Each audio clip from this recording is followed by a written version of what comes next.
Hi friends, welcome to అనుబంధ vlogs. First of all happy independence day.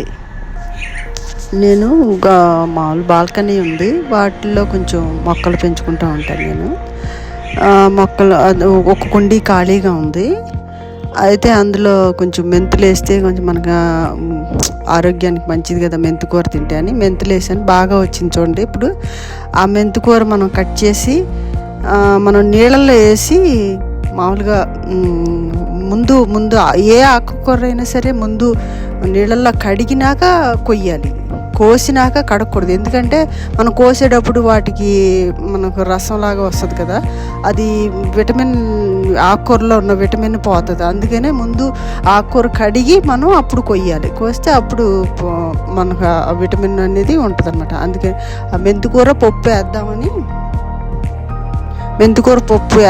మెంతికూర కోసాను అనమాట. ఆ మెంతికూర వేసాను.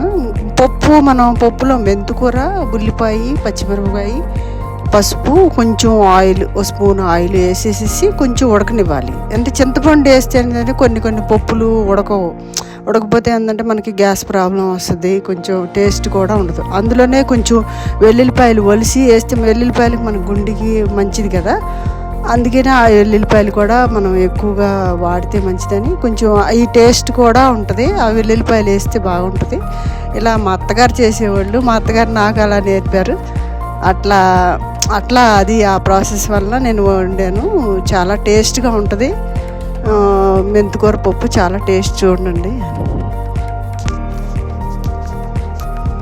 చింతపండు కూడా మనం అందులో పెట్టుకోకుండా చిన్న బాండీలోన ఇందులో గిన్నెలో కొంచెం చింతపండు వేసి, అందులో ఎంత వేస్తాం అంత వేసి, అందులో కొంచెం మనం దాంట్లో వేసి అంత కారం వేసేసి రెండు కొంచెం వాటర్ పోసి కొంచెం ఉడకనివ్వాలి.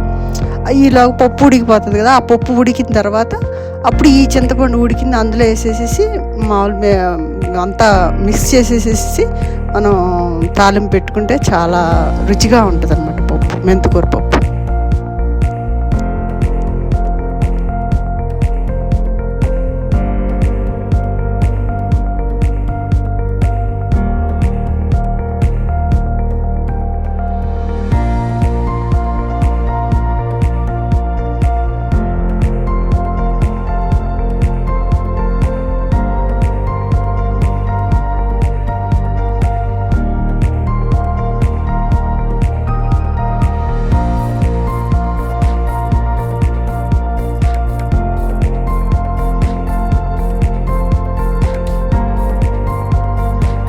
Thanks for watching. Please like, share, subscribe.